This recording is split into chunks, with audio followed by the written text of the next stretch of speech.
Magic 89.9. Today's best music Magic 89.9. You're listening to Chic Happens with Jane Chic Happens, Jack, yeah. Isbel. And JJ. I know. Nakapanibago, di ba? It is. I mean, we've done several duos, Yeah, together. collabs, But never this way. never this way. I know. And speaking of unexpected duos and collabs, I know, right? Naglink. I know. For some reason, gumana siya. We have special guests today in the booth introducing The one and only. the one and The only. PBB collab winners. Yes. You got Mika Salamanca and Brent Manalo in the Magic booth right here. Let's go. guys. Can I just say, you guys are so good. Natawid nyo talaga yung collab. I know. oo. But we never talked about it. We never talked about it, and the theme of the show is winging it. The theme of the show is just go with the flow. Go with the flow. Whatever happens, happens. And then Just stick with it. we hope you guys have fun. Right? Diba? Ang galing, no? Switch up kasi nag-usap tayo kanina, diba? Nakakapanim. I know, right? Ganyan talaga trabaho. Work mode. Work mo. Kailangan Work gawin. mode, work mode. Yes, gotta get that grind on. Welcome, you guys. How are you doing? How's life been? Are you happy? Hindi I would say it's been pretty busy, super busy. Because we're working on a lot of new things. Movie, teleserye, Ooh. music. And this is like slated for like until the end of the year. Yeah. Yes. Booked First Even quarter beyond. of 2026. Sana. Oh, Whoa. we love that. Kaya Booked and madami. busy. Booked Sana and busy. all. Sana all ganun ka booked and busy. So how do you guys balance that? Because you guys are very busy, as you said. How do you balance still having fun and still enjoying the work that you're doing? Alam mo, feeling ko, nilalagay na namin yung fun part sa work na din. Kasi wala din kaming time. Yeah. Yeah. But it's amazing that the both of you can make time for each other. Because we get to work together every day. So, parang, Almost all of these upcoming projects. yeah. Yeah. If not every project, most talaga. Like 99%? Yeah.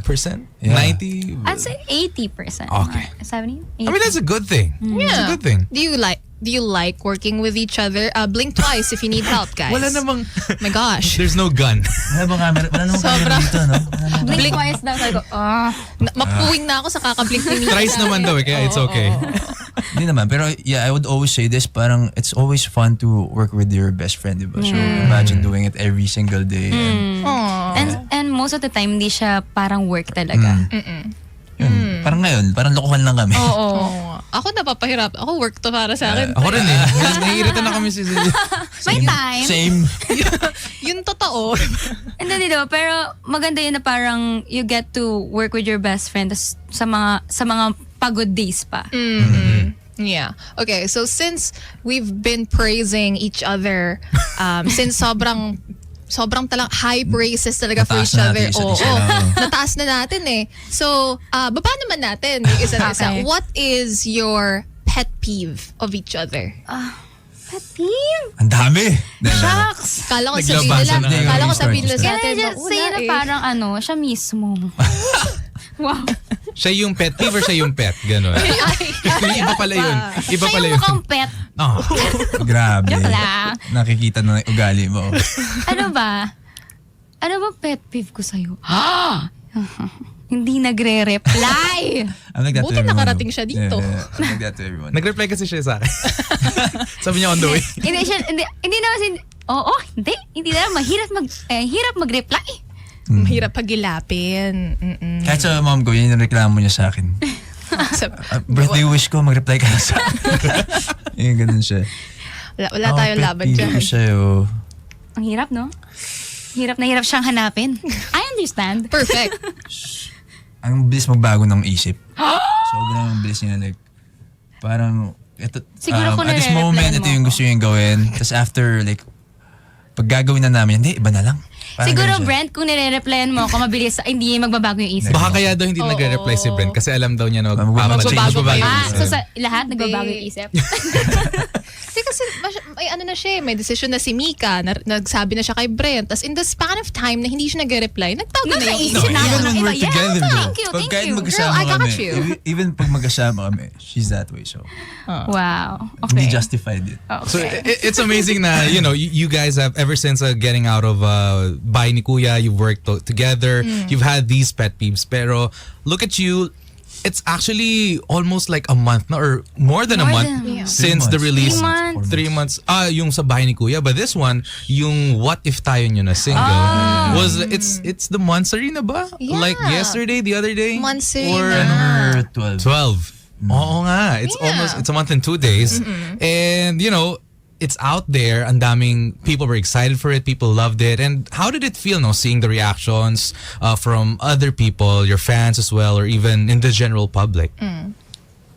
Kami naman before pa, even nung nare-record namin, tapos pinapakinggan namin, actually, nung di pa lumalabas yung kanta, parang nakailang Stream na kami. Kaya sabi namin, sana yung reaction and pagtanggap ng mga tao dito sa song na to is kung paano namin siya mahalin. And nakikita True enough. naman namin. Kaya parang, wow.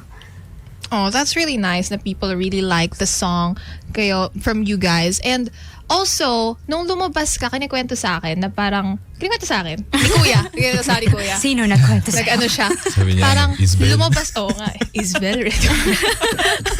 No, I mean, we saw your childhood videos. Nag-trend ka. Adorable little Went Mika. viral. I know. Your childhood videos of you singing these songs, right? What do you think your childhood self would tell you na parang now you're doing what you've dreamed of since you were a kid? For sure, sobrang proud. Sabi ko nga, ito na yung era niya. Ito na yung era na fina-fantasize niya ng mga nagdadapa-dapa siya sa video, ganyan. Ito na yun. Actually, Give may ko to sa sample siya, kanya. mami. Yeah, oh my gosh. Alam mo, nung nag-viral yung mga videos, sabi ko, okay, hindi na muna ako hasapaw. Give ko na muna sa kanya to kasi pangarap niya talaga. Pangarap niya maging in the Yes. spotlight.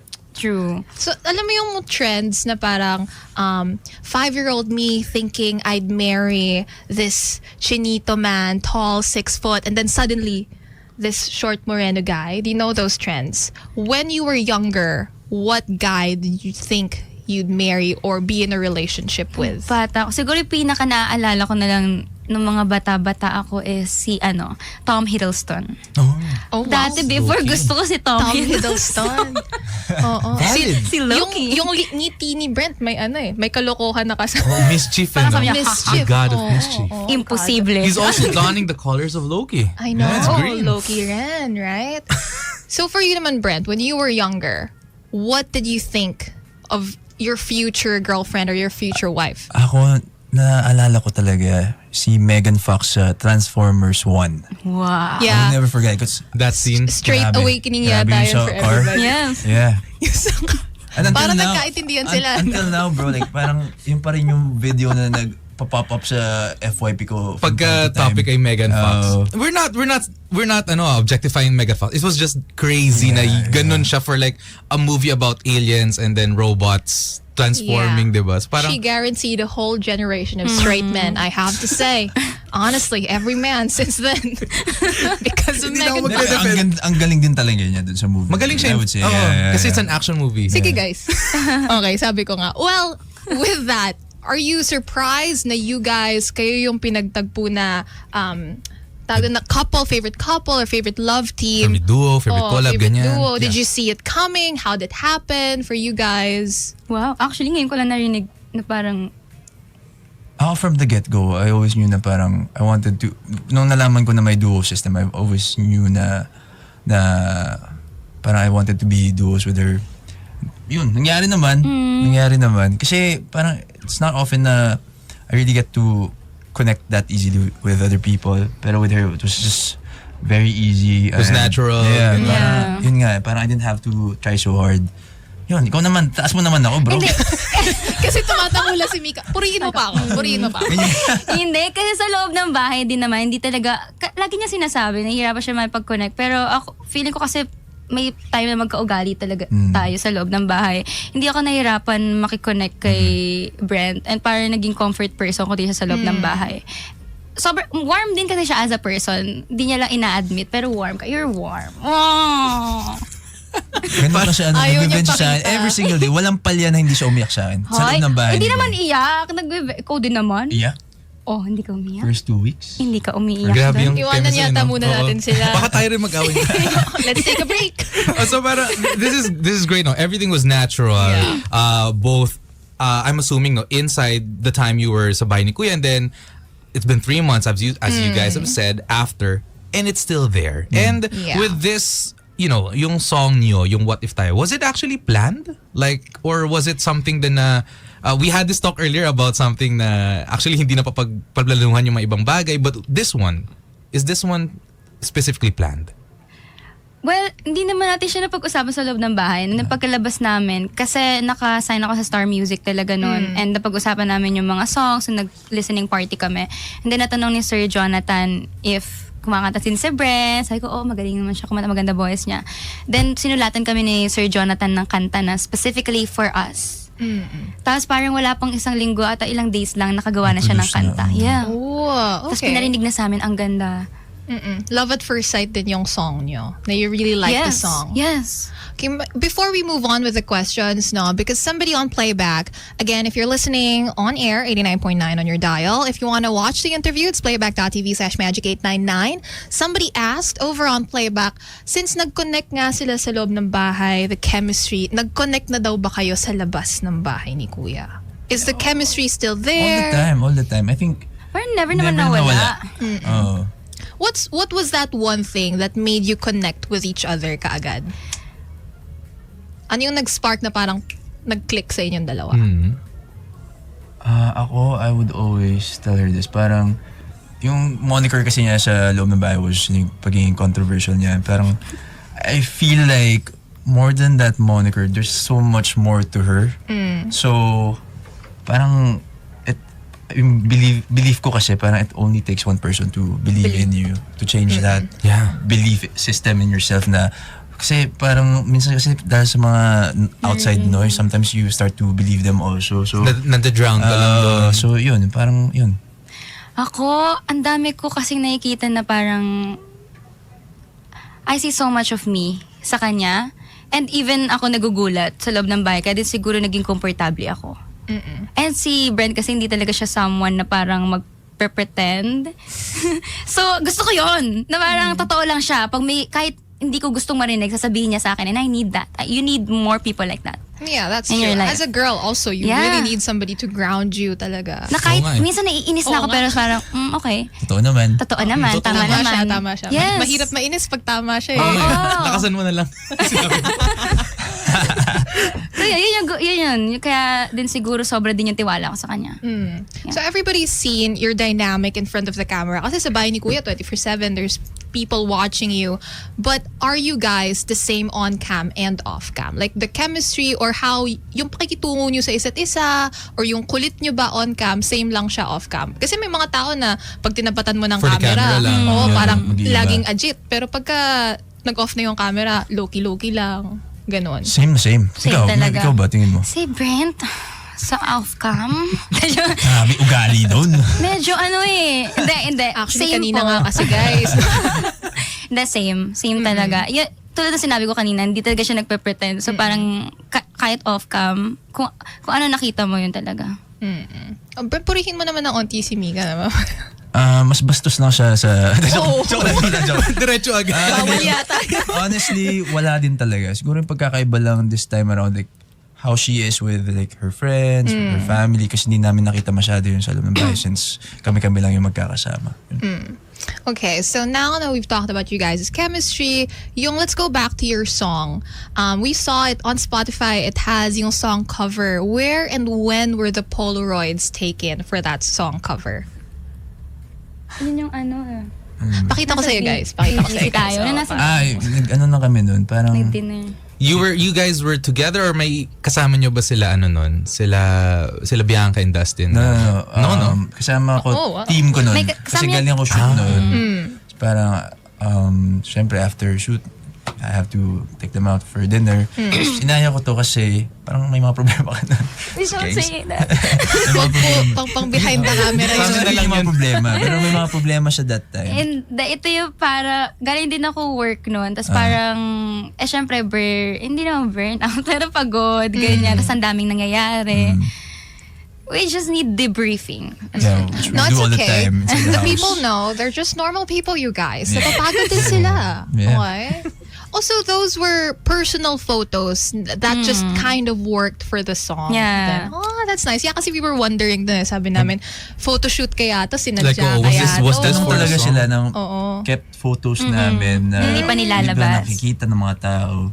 May mga mas ano pa nga dun mas talagang personal. Mas personal pa. But sa inyo na yun. Yes. Okay na So yung... these those photos, syempre they asked you kung okay lang yun, and then it was the photos na you wanted for that song as well. Wow.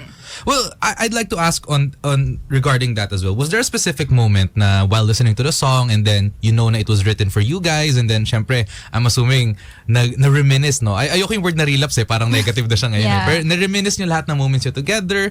Was it, did it come to a point na you really thought na, uy, this is special. This is a really good thing. Or baka nag-ano na naman kayo nagpo-plastic. Hindi, oo. May mga part talaga. Until now, we Oo. often talk about it still. Often talk Sa about kanila nga what? daw kasi yun. Personal Yeah. kasi. Yeah. Tama. Ano tayo mag-interview? Tingnan. Tignan na natin ito pag-promo na to. Thank you so much, guys. Sa pagpapalahad ng mga alam na naming bagay. Tayo na lang natin ito. What if tayo na? Ay, may patikim na siya. Oh, speaking of, kasi this song is just like a preview of your for sure growing musical career. You have an album that is in the making. Yes. Can you tell us about that? Like, what is the album about? What kind of version ni Mika ang makikita natin dito? Alam mo, actually, to be honest, dapat ilalabas na siya ngayong October. Pero nausog siya na nausog kasi ayaw namin ma-compromise yung quality ng mga kanta na para lang habulin yung, kumbaga, hype. Yeah. Yeah. Or for para lang sure. matapos yung album. Kasi ako, when it comes to music, iba siya eh. Iba siya sa like acting, kumbaga ibang sector siya ng life ko na sobrang special. Tinitignan ko siya na parang, for example, 5 years from now, yung music ba na ilalabas ko magugustuhan ba rin ng mga tao pag pag wala ka na sa hype. Yeah. Dapat kaya pa rin nilang pakinggan yung kanta mo kahit di ka na nila mahal. Yun yung nasa isip ko. Kaya ayoko ma-compromise yung quality niya. So, minove po namin siya. So, kailan na natin siya when can we expect this wonderful album? Early next year. Yeah. Yes. Early next year, you guys. Yes. Be patient because Oo. perfection takes time. Yes. And talagang we don't want to disappoint little Mika na humaampas-ampas Yeah, sa it's her sasakyan. dream. It's been your lifelong dream talaga, di Tsaka ba? para siyang one shot lang. Tinitingnan ko siya na parang one shot. Pag nag-feel ako dito, like, ganun talaga yung tingin ko sa kanya. Kaya ayoko madaliin. No naman. And it's something, if it's a passion, really, never rush Yes. it. Everybody's gonna understand. True fans will understand. And even if, I don't think people will hate you guys anytime soon. So, you know what? That album of yours, let it marinate. Take its time. Good wine. Okay. So we've talked about it. We've talked about the album. Wanna hear it? Want to hear it? Yeah, I wanna hear it. Are you guys ready? Excited na ako when You guys Mika sang ready? eh. Okay. Whenever you guys are ready. What if tayo na lang ngayon? Wow, that was amazing. Guys, if ever you guys are watching over playback.tv/magic899, you would know why Mika here is giggling. But the Yeah. question, one more question. Well- What if tayo na lang ngayon? And then it was with a joke lang yun, di ba? Yeah. Pero by the end, wala na. So, ngayon, is it still a joke for you guys? Or best friends pa rin? Oo naman, best friends pa rin. Best friends Hindi pa rin. mawawala yun. Okay. We're super best friends. Super. Best friends Grabe na. premium. Heroes na pala talaga. Best Friends Pro Max. Pero, what if na lang muna? What if? Yeah. Yeah, We'll we're stick to gonna that. keep it at that, yeah. Yeah naman. Kasi nga personal sa kanila yun. Joke time lang tong interview. Enjoy lang. Tumatawa na lang si Mika kanina. Okay, well, actually I was gonna say in all seriousness, but no, we have actually a Yeah, fun we question. have a fun question, and it goes around with movies. I'm a fan of movies. So, what if tayo were part of a movie, any movie na you guys want, siguro rom-com na lang, ganyan. What kind of scene would it play in?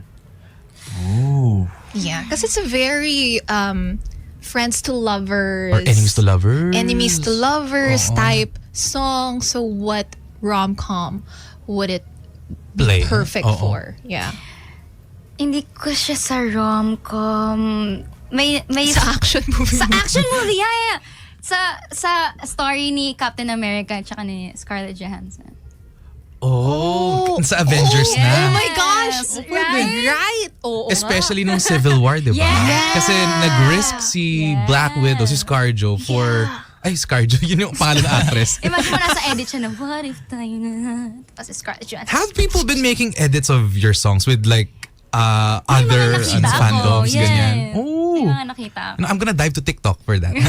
Because sa ganyan eh. Tapos pwedeng ikaw na rin yung magsimula nung kay sige. Captain America Sige, sa sige. kay Yes. Send Edit natin ko ngayon mamaya. Oo nga eh. Parang oo nga, no? Lagyan na natin. Facebook ko, napakakaiba Send, nga send talaga nyo yung clips nyo na with your girlfriend, bro. Ako na Yes. edit. Ay, edit namin. Kami na mag-edit naman. Sige, DM ko sa'yo. Sana mag-reply ka na. Dami palang free time ng dalawa. Akala ko ba busy? Okay, well, thank you so much, you guys, sa pakikisabay sa mga trip naming dalawa ni JJ. And before we let you go, do you want to promote anything, future projects? You Tours, guys said gigs, marami kayong ganap. So, where can we see you next? Siyempre po sa MMFF, sa Call Me Mother this coming December 25. Christmas, makipasko po kayo sa amin, please. Starring Miss Vice Ganda and Miss Nadine Lustre. Yes. And Lucas Andalio. And some of our PBB housemates PBG. also, yeah. Meron din kami upcoming show. Hotel 88 88. Secrets of Hotel 88. Oh yeah, yung puro kayong the collabs. Yes. Iba rin yun. We're gonna start taping soon, so hopefully you can watch out for that. Yun. Yeah, thank you so much, you guys. But we said na we would let you go after that. But eto na, final. Final. Oh. Months have passed since yung sa inyong friendship, best friendship. And now you're here. Brent, do you have a message for Mika? Like very yeah. Sige na, message time. We're gonna cringe so bad, bro. Ano nga pala to, guys? No. Recollection. Oo. May palangka ba tayong dala? All over again. Ito na si Kuya. Oh, yeah. Meron ka bang mensahe para kay Mika? Wow, kuha. Konti, baba pa. Kuya. Mika, siguro I'm gonna, Please be nice. yeah, I will be nice. But,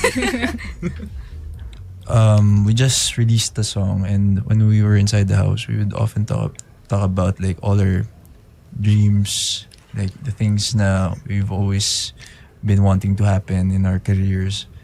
And I'm so proud na na-achieve mo na yun isa-isa. Like, you have a movie now, an upcoming series, an album all the way, and then yung mga billboard din, malapit na lumabas yung iba. So, I'm really proud of you, and I'll be cheering you on for the rest of my life. So, yeah. Ako, mamasahe ko, I'm so proud of you, Brent. Kasi I remember may time na parang meron kang kinakatakot sa loob ng bahay na naglalakad tayo sa may pool area, and then now lahat yun nagme-make sense na sa'yo ngayon. And I'm really, really proud of you sa lahat ng achievements mo. I'm just really proud of you. And feeling ko ang tanging makakapagpatigil lang sa akin ng pagiging proud sa'yo at masaya para sa'yo is death. Till death do us part, bro. Baga si Lord na yun. Yes, till death do us part. Ang morbid nung ending. Ang sweet na eh. Kainis naman si Mika. Yeah. Payak na ako. Ay. And then, like, yeah, yun nga, totoo. Aww. Ay, grabe. Hindi ko na kaya. Tikat Mag-cringe na na eh. kami feeling ko. Tigan na akong kiligin na. Si Lord dumating eh. Salamat. No, thank you so much, you guys. And I can clearly see why you guys are fan favorites for being a duo. The chemistry is real. The chemistry is felt. Nasasakal na kami sa loob ng booth sa sobrang daming chemistry. Wala na kaming hangin dito, guys. Grabe. But thank you so much for being game, for allowing us to poke fun a little bit at each other. And thank you so much for being here, for joining us. We have loved you guys coming here sa aming munting stasyon. Yeah, we hope to see you guys again soon. More, Thank hopefully. you guys for having us. Actually, ang dami matulog dito. It's so cozy. Oo. It is so cozy. Yeah. That's just because you guys are wearing bomber jackets. No. Nanginginig na Kanina, kami. I think I was it's you shaking. guys. I I was think it's shaking. you guys. Yeah. You guys are warm. Ay. Oh, hello. Alam mo yung sinasabi natin na pagka nasa harapan ng camera, pag behind, hindi na kami ganun ka-warm. O baka ito na yun. Oo, pagpatay naman. Okay. Hindi matapos-tapos. Wala na tayo dito. Okay, thank you so much again, Brent and Mika, for coming over, for spending time with us. I'm sure the people loved you. We're gonna take some pictures in a while, you guys. So while we are doing that, you're gonna have to listen to music. Once again, it's been Junior Jack, Isabel. And JJ. You're listening to today's best music. We are Magic. 89.9. Magic 89.9.